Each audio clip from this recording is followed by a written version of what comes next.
The American Jobs Report and the report on where the economy is heading is showing dangerous warnings. Let's take a look. The economy is sputtering. We learned this morning that job growth in the past 3 months has all but ended. There were just 22,000 new jobs created last month, and new revised data showed the economy actually lost jobs in June, the first time that's happened since President Trump's first term, back when most of us were still in isolation during COVID. And unemployment ticked up to 4.3%, the highest in nearly 4 years. An economy that's stalling out is bad news for any president, but particularly for one who got back into the White House in large part because of what voters saw as his economic acumen. When President Trump didn't like last month's jobs report, he fired the head of the agency that compiles it. This morning, he placed the blame on his economic nemesis, the Fed chair, Jerome Powell. Jerome, too late Powell should have lowered rates long ago. As usual, he's too late. Hiring plans fell to the weakest level of any August on record, and intended job cuts mounted amid broader economic uncertainty, according to outplacement firm Challenger Gray and Christmas. U.S.-based companies announced in August plans to add 1,494 jobs, the fewest for the month in data going back to 2009. Of the 30 industries tracked by Challenger, hiring plans were concentrated in aerospace and defense, industrial goods, and retail. Announced job cuts jumped from a year ago to almost 85,980 and marked the largest August total since 2020. Excluding the impact of the pandemic, the number was the highest for any August since the Great Recession in 2008. Spencer Hakimian says, "You don't realize how weak the economy is right now. If you have a job, hold on to it for dear life, because if you get fired, it's going to take you years to find another one." Yeah, Dana, look, this was another brutal jobs report, and this really suggests that after years of historic resilience, the job market is facing some serious trouble right now. I mean, hiring has basically stalled out to almost nothing, right? Just 22,000 jobs added during the month of August. That is a fraction of what economists were expecting. It's crazy to think that not even a year ago, back in December, the economy was adding 300,000+ jobs. Now we're, not even 10% of that. And as you noted, we saw that June was revised lower to show that for the first time since COVID, the U.S. economy actually lost jobs. So that ends this nearly 5-year streak of uninterrupted job growth. That was the second longest streak in American history. It's now over. And then the unemployment rate. Look, this is not my forte, but from what I understand, at least like through anecdotes and through what I have seen with all the discontent, it doesn't even feel like those jobs that are supposedly new job opportunities, new job openings, people looking to hire employees, any of that is even real. Like I've seen no evidence to whether or not that's even a real situation at all, and all evidence to point to the contrary. So you mentioned that ticking up from 4.2% to 4.3%. That's not high per se, but it is the highest since late 2021. And Fed Chair Powell, he has said that that's the number one indicator that he's looking at for evidence of weakness in this job market. I think that we shouldn't rule out the possibility that this is just a slow patch and the economy. People are about to find out that the Biden economy was good. It was the world economy that wasn't. Now you'll have a bad U.S. and world economy. No, it wasn't even good. The U.S. economy wasn't good necessarily. It hasn't been good. The metrics that we look at, the metrics that we examine to figure out whether or not a liberal capitalist nation's economy is good is already distorted. It's already out of whack. If the U.S. economy was always good, because it was fucking great under Obama, right? Post 2008, post recovery, it was great under Obama. So why did people turn around and vote for Donald Trump the first time? This is a question that one must ask themselves. It's one that I keep repeating. It's one that I keep repeating over and over again. And that is precisely because that economy wasn't working for many Americans already. That economy already wasn't working for many people. And that's why they wanted to hatch it through the system, through the establishment. They wanted to destroy it with the hopes of rebuilding. They took a shot in the dark at someone like Donald Trump, who was implementing some populist and dare I say, fake left economic in his campaign. I mean, it's a lie, right? And it obviously clearly was a lie. We know that it was a lie because he didn't legislate that way for 4 years. But the economy wasn't good then either for many working class Americans. And then it got significantly worse during COVID. And then there was another recovery period post-COVID where people were saying, well, you know, metrics look good. Metrics look good. Metrics look good. What are you talking about? It looks good. It's a vibe session. It's a vibe session. You guys are wrong. You guys are wrong over and over again, which led to a lot of animosity amongst the working class Americans who then said, no, fuck you. I'm going to go with a guy who says the real solution to this is to obviously deport 12 million migrant workers. Now, of course, that wasn't a solution at all. But in the absence of a party with a clear vision, with a clear agenda that addresses the real problems that people were experiencing, people once again took another shot at the dark at the racist guy. And we are seeing the outcome of that. We're seeing the predictable outcome of that, one that I have warned against over and over and over again. Because remember, when we look at the unemployment numbers that are at 4.3%, that's not the entire story. Like I said, a lot of the metrics that we look at, unemployment numbers, for example, or the GDP, they don't show the reality. They don't show the full story. Or we look at the stock market. The stock market is doing great. At a time when there are mass layoffs taking place, the stock market is doing so great. Why? Because they're eliminating redundancies. They're going to make up for it with AI. Is that good for you? You just got fired. No, it's horrible for you. But the stock market is doing well. Okay, well, it exacerbates the income and wealth disparity in this country that causes people to be even more angry, be more mad, demand answers, demand restitution. The goal for someone like myself is to get those people to understand that it's not about deporting Guatemalan and Mexican migrants. That is not going to solve their situation at all, because it's not a Guatemalan migrant that owns your home, that is your landlord. It's not a Guatemalan migrant that is at the board of this corporation that you work at that refused to offer you better benefits, that refused to give you the back pay that you deserve, that is yours by law. Okay? It's your bosses, it's the capital owners, and it is the duopoly that finds bipartisan consensus when it comes down to things that impact you and your loved ones in the most meaningful ways. It's their lack of interest in changing those structural forms of inequality, structural forms of violence that you experience. The affordability crisis being one of the simplest terms to help you understand. So, of course, it's creating a lot of panic right now. Increase in both youth and black unemployment, now at 7.5%, the highest since October 2021, suggests that the crackdown on immigration has not created a more favorable job market for the more vulnerable components of the U.S. labor force. Unemployment rate for 16 to 24-year-olds is now at 10.5%. Once again, this is not the whole story anyway. The unemployment rate, in the way that you understand it, is not the entire story. There's an underemployment crisis here as well. Job market's been so resilient for so long, but clearly this is another major challenge, and I think the warning signs in the economy are really piling up. Yeah, and stand by, because I do want to get back to what you just mentioned on the Fed and interest rates. Here are all of the areas of loss for the record. There's a chief economist for the Navy Federal and a columnist at the Washington Post, Heather Long, says the labor market is going from frozen to cracking. Look at how many industries have lost jobs in the past 3 months. Mining lost 13,000. Construction lost 10,000. Manufacturing lost 31,000. Information lost 15,000. Business and professional lost 51,000. Federal government lost 34,000. Finance has zero job gains. The U.S. job market is almost entirely dependent on healthcare. That is not healthy for the economy. And it's especially fucked up because these were the key sectors that Trump was seeking to boost with his tariffs agenda, right? That was the plan, right? It turns out it's actually impacting. Another problem here is not only just a tariffs regime that is causing too much instability, but another problem here is also the deportations. These are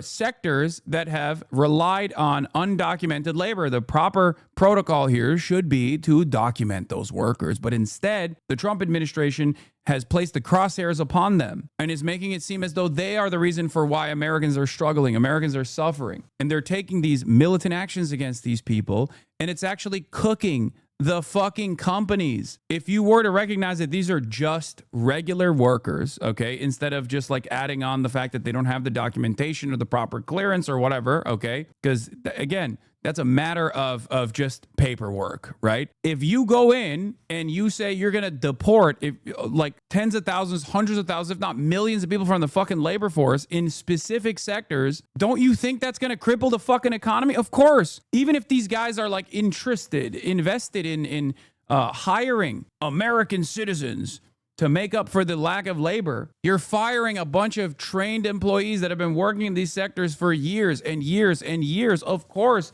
that is going to cause tremendous instability, if not full-blown collapse. And that's where we are. Good. No more quiet quitting or bouncing around to different jobs for these young people. They will be forced to work on the farms. Dude, you are so dumb. Okay. And it's going to be kind of funny when, you just don't have any food that you can purchase at the grocery store because you just fantasize about some totally, utterly irrelevant, made up reason for why the economy is fucking on fire right now. Okay. You stupid fucking boomer. The one time I get us on it is for trolling. Don't do that. Stop LARPing as a dumb, out-of-touch boomer, please. The construction industry has been facing growing labor shortages for years as the workforce ages and fewer Americans seek to work in physical labor jobs. Add to that Trump's stripping legal status from 1 million workers plus mass deportations, things are going to get ugly. At the start of the year, the nation's largest trade organization for contractors projected that they would need to attract an additional 439,000 workers this year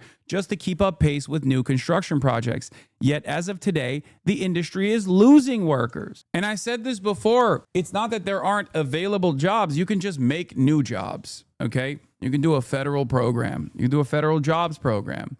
There is obviously need for more housing, for example. You could just be building houses with a federal jobs program with good pay, a decent salary, good compensation, good benefits, The issue, however, is that people don't want to do that. People don't want to offer that. The government doesn't want to intervene in the market because that market intervention would actually harm the profit seekers and their primary interest, which is to improve their profit margins. So the only thing the government is doing is creating a new sector, the Gestapo. That's it. Instead of creating a federal jobs program that actually solves some of the material issues that Americans are facing, like the fucking explosive housing market, we're instead creating a totally unaccountable, unconstitutional Gestapo force, a secret police force in the form of ICE that is at the mercy of whatever the fuck this goddamn president wants to do. This is truly terrifying. And once again, for people who fantasize about the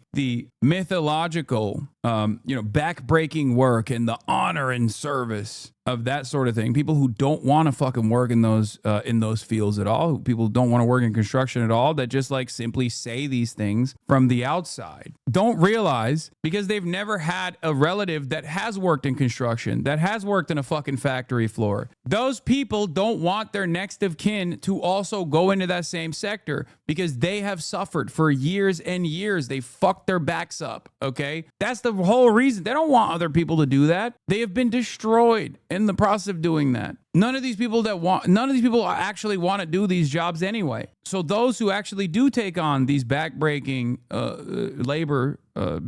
jobs should be paid adequately. They should get the proper clearance, the proper authorization, the proper documentation. They shouldn't be cast aside and discarded to make some of the dumbest, most racist motherfuckers in American society feel as though things are actually going well. Because that's all this is. It's to make the dumbest people in the United States of America feel comfortable that there is at least like someone who is worse off than they are. A separate industry organization wrote in July that mass deportations and harsh immigration policies like stripping workers of status are likely going to further exacerbate the labor shortages in the construction and cause labor costs to rise 4 to 5% unless there are mass layoffs. Economic growth will continue, but risks of inflation and recession are high. Higher tariffs will raise costs, invite retaliation, may disrupt supply chains. Okay. Harsh immigration and deportation actions will worsen construction labor shortages. Expectation of larger deficits may push interest rates higher. Who could have told you that this was going to inevitably happen? I did. And I'm a dumbass. I'm a fucking stupid ass Twitch streamer. How the fuck was I able to see this ahead of time? How the fuck was I able to warn against this ahead of time when Trump was saying he was going to do this when he was running for office? I said this is only going to worsen the situation overall. It's not only cruel and unusual punishment for no real reason whatsoever other than to fucking satisfy the urges of some of the dumbest races on the planet, because that is a great distraction for the administration to not actually address the material harms that they are experiencing, because those material harms would require to shut off the money faucet to mega corporations and harm their profit margins, right?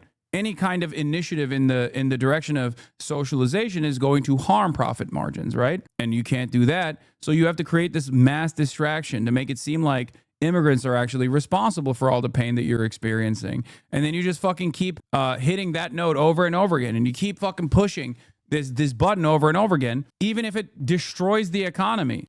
Welcome back. Bidenomics is funny, of course. Related, weirdly underrated dem advantage in Virginia is that the Republican messaging is keep the great economy going, and it's obviously been getting worse. Yeah.